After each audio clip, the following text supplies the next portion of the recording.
Hey Jeroen, how you doing? I'm doing well. How are you? Yeah, really good. Really good to have you on the podcast. It's a very cool experience whenever I get a SaaS, entrepreneur on my podcast because it's something that I love SaaS products that they're hugely scalable and I know a lot of young entrepreneurs, especially like my followers, my audience, a lot of them want to build, SaaS products just because of the scalability aspect of it. That's kind of hmm where my business is already at. That's kind of where we're trying to go to in the future.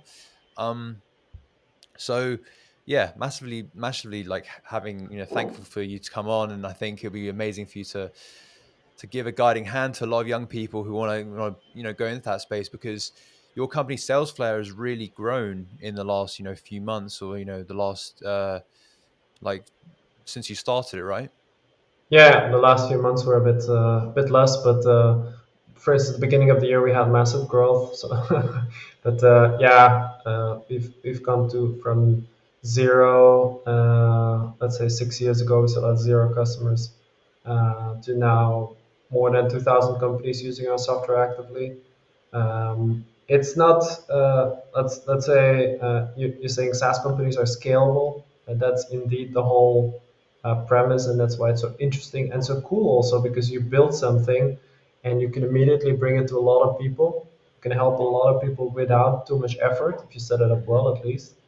Now the challenge is, of course, scaling it, and that's something we can definitely also talk about. Yeah, for sure. We'll talk about that in a bit. But I guess before we jump into that, it would be amazing for people to know what is Salesflare and how, like, what was the sort of problem that it was born out of? Yeah, so we had another software company. It was sort of a SaaS company. It was like not entirely SaaS. It was a little bit SaaS in the sense that our software was partly installed, but apart from that, pretty similar. And we had a lot of leads that we had to follow up, and we wanted to build a good system there because any lead that we would drop, we would disappoint, and we obviously wouldn't get the revenue. There's so much revenue lost in not just SaaS companies, but all types of companies just because of poor follow up. Just that's probably the main reason why companies miss out on sales. And there's CRM tools for that, and theoretically they're built for that. If you go to any CRM software's website, it will say like, "This will help you follow up your leads, and it's amazing because it does this and that." But then when you use these systems in practice, you'll very often find that it's just very hard to keep up with them.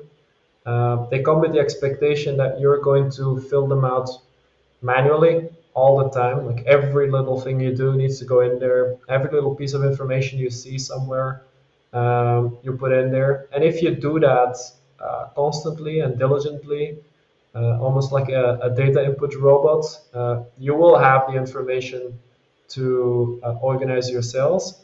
But if you slack at any moment, which is very likely to happen, you won't have the data in the CRM. The CRM will not be entirely useful to you. You will put less data in the CRM, and you come in this vicious cycle that in the end ends in you not using it anymore and your whole sales system basically falling apart.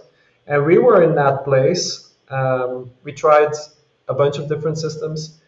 And then at some point we figured like, why are we actually doing all that data input? Why isn't there a system that just takes the information from all the places where it already is? Because most of the things are already somewhere. There's a huge amount of information in your mailbox, like the people you're in touch with and the emails you're exchanging and information in their email signatures. Then there's some complementary information in company databases. There's some stuff from social media.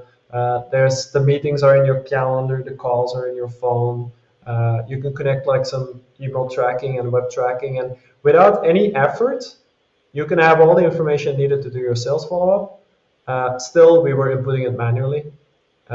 So we set out to create a system that would do that for us, and we obviously very quickly saw that it's not just for us. I mean, it's a lot of work to build such a thing, so we built it immediately with other people in mind as well. And that was 7 years ago.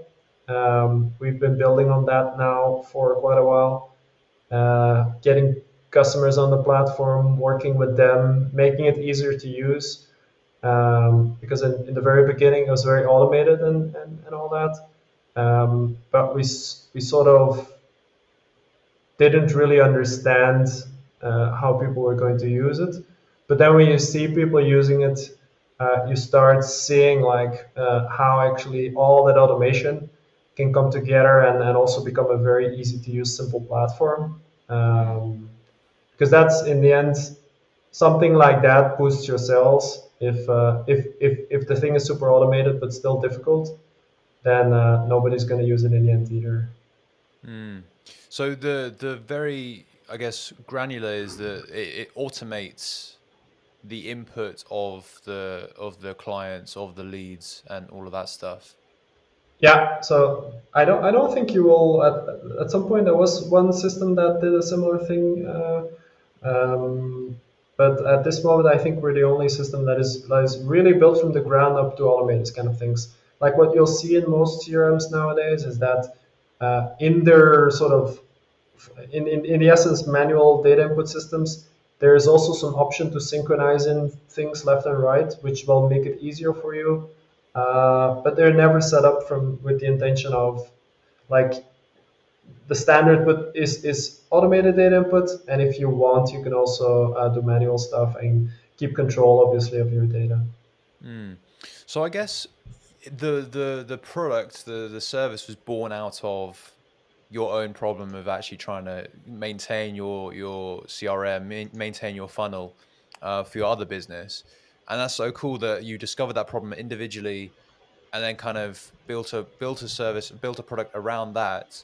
But I guess did you, as you mentioned, did you validate it with other sort of businesses with them in mind?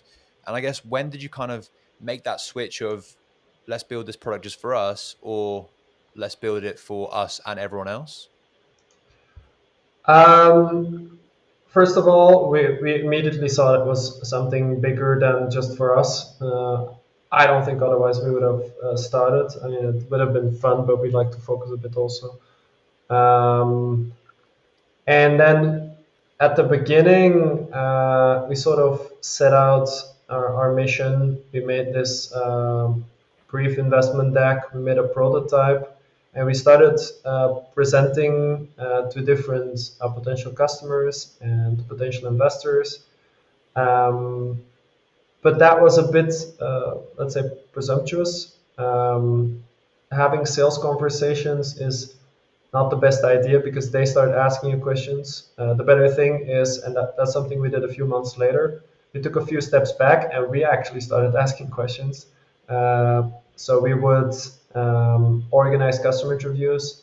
I think in the very initial stage, I did about 40 or so with lots of different companies, types of companies, sizes of companies, different roles within the organizations to understand how they organize their sales and what role software played in there and how software could do a better job. Mm. And there we learned a lot about how to actually build what we had in mind, but more within the context of what these people were doing. Mm. As a software as a service company, that is, massively important. And I guess like when it comes to software, often you can waste a lot of time and resource building services and features that a lot of like it doesn't solve those problems, Mhm. so that customer, journey, or discovering the problem and stuff is really, really important. um so I guess my question is, when you did have those conversations, and when you did come to like scaling this the SaaS service, for anyone listening, for young entrepreneurs listening, is that, I guess, what was the stages of scaling this software as a service company? Was it like that you had those customer interviews, you built some products off the back of it, you showed it to them? Like, what was the sort of stages? Yeah. So very initially it was customer interviews while we actually were already building the basics. Um, it's sort of two tracks in parallel, you could say. Where on the one hand you're building out a product from an MVP to a minimum viable product to maybe a minimum usable product to a minimum lovable product. Um, to maybe a minimum that they want to pay for. So you keep building it out step by step, starting from the core. At the same time, you're working with customers first, doing customer interviews. Then maybe at a later stage, it's helping them get use out of the system, getting them up and running that they actually want to use it. And then at a Mm, later stage, you're starting to sell. Then your focus shifts a bit towards well, from the beginning, you're focusing very much on onboarding. Actually, in the early stages, I would take our potential customers really from the very beginning of the sales process, them being a lead and maybe me contacting them or them contacting us through a form, to giving them a demo, setting them up on the software, teaching them all about it, supporting them through the process, getting them to pay, supporting them further. It was all fully manual, which is mm, something I would absolutely recommend. Because if you don't go through that very non-scalable time, it's going to be very hard to scale it afterwards. It's good to be very, very close to people, um, which you might think in the beginning does not make sense, but it pays off massively because you see all these kind of small things that go wrong, which you can fix. You know much more about your customers, so you can build with much more empathy. Your close rate, which is not unimportant in the beginning, will be extremely low if you don't guide people. If you guide people, you can get a very high close rate. So with the small amount of leads you have in the beginning, if you want to make something out of it and actually get some customers on there, it's better to do a very manual sales process. I would never, ever skip that. mm.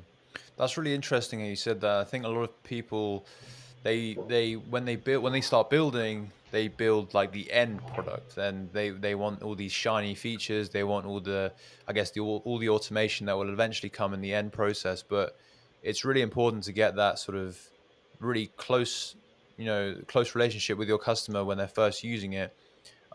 But I'd love to know, I guess, at what stage would you go from now we are ready to sell this product? I know, obviously, was it the MVP stage? Like, how early is it when you can comfortably start onboarding customers with a SaaS product like this? I think you just sort of feel that.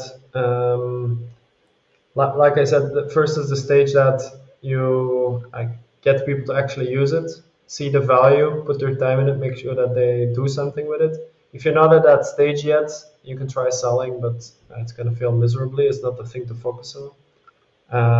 So we had some people for free at the beginning, and even for free, they weren't using it. At some point, one guy was using it. I was using it, obviously, but one other guy was using it.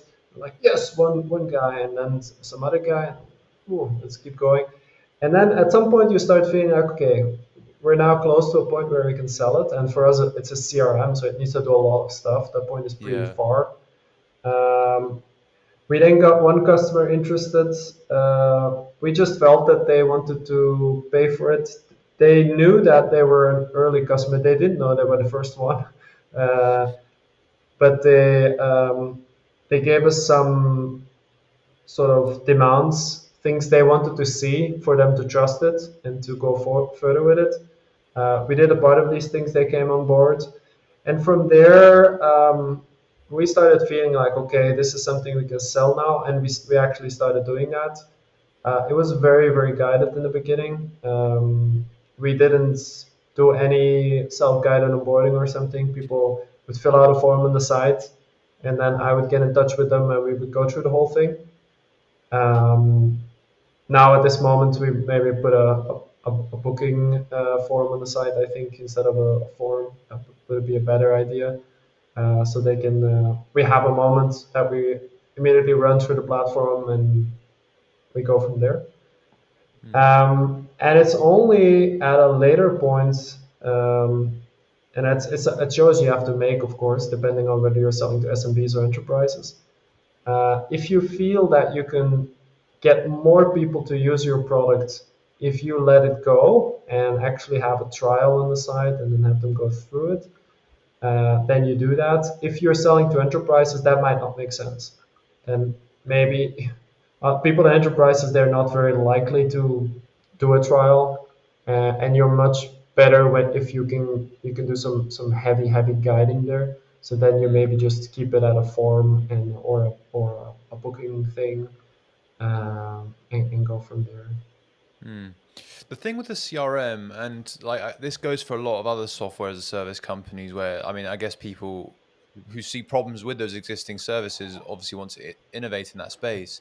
However, when there are so many competitors that are so established and they already have so many users, um, I guess how difficult is it for a new company? Because obviously you have to already hit certain thresholds for features before you can already convert one customer, because they have to be able to, obviously there's a lot of switching costs when it comes to CRMs and other softwares, right? And Hmm. so I guess, is that the difficulty with growing a software like this? The difficulty is indeed if there's already large players out there and they have big budgets, and they make more money per customer, perhaps it's quite hard to compete with them in the usual ways, like running some ads and that's usually for SaaS. This is the big thing. Like if you get VC investment, it's usually to run a ton of ads. That just doesn't work very well for us, which means we need to do some more work. We actually need to make our hands dirty. And what we mostly do is we do a lot of work on getting good reviews. We do a lot of work on getting listed in different places.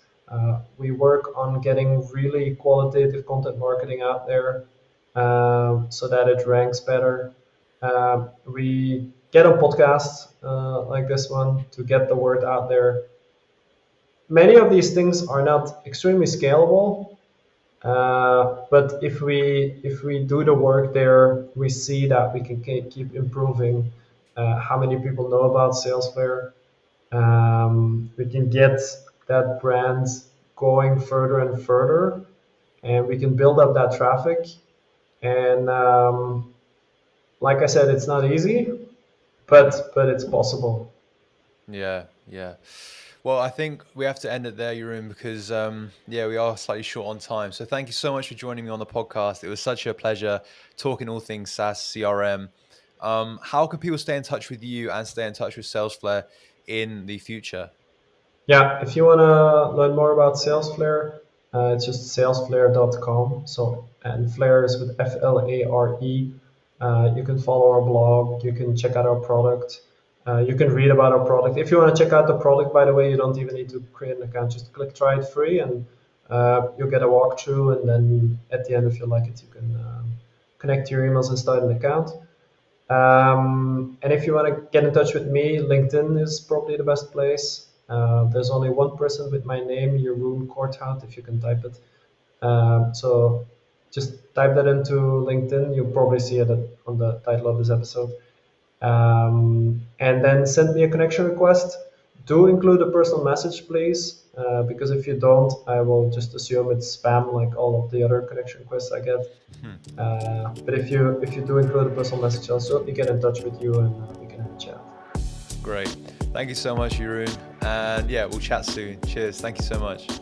Yeah, thank you, Sina. This was fun.